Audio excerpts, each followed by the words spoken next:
Hi friends, నా channel subscribe చేసుకున్న వాళ్ళందరికీ ఒక కొత్త నాలెడ్జ్ షేర్ చేస్తానని చెప్పాను. అందులో ఒకటి తెలుగులో రైల్వే స్టేషన్ ని ఏమంటారని అడిగాను. చాలా మంది రకరకాలుగా సమాధానం ఇచ్చారు. ఎవరేమనుకున్నా రోజు లక్షల మంది ట్రైన్లో ప్రయాణిస్తారు, వాళ్ళకు కూడా తెలియదు ఈ విషయాలు.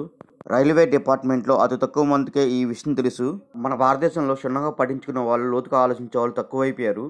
రైల్ పక్కన వే ఎందుకు పెట్టారో ఆలోచించాను. తర్వాత గూగుల్లో కూడా ఇలా వెతికాను. రైల్స్ అంటే పట్టాలు, రైలు అంటే ఇనుముతో కానీ చెక్కలతో కానీ చేసిందని. గతంలో రైళ్లు చెక్క పెట్టెలతో తయారు చేసేవాళ్ళు, ఇప్పుడు ఇనుముతో చేస్తున్నారు వరుస పెట్టెలు. ఇంకోలాగా గూగుల్ని అడిగాను, రైల్వే అంటే ఏంటి అని, రెండు ప్రాంతాలను కలిపిదని. తర్వాత స్టేషన్ అంటే ఏంటి అని, రెండు ప్రాంతాలను కలిపి ఆగు స్థలాన్ని స్టేషన్ అంటారు. ట్రైన్ అంటే ఏంటి అని అడిగాను, మళ్ళీ రైలు అని సమాధానం ఇచ్చింది. సంస్కృతంలో దుమ్మశకటం, తెలుగులో పొగబండి, శతచక్ర వాహనం, విద్యుత్ దాటక వాహనం అని అంటారు. ఏదేమైనా మొత్తానికి ఈ వీడియో అందరికీ అర్థమయ్యే ఉంటుంది. రైల్వే స్టేషన్ తెలుగులో ఏమంటారో కామెంట్లో తెలపండి. Please subscribe, like and share.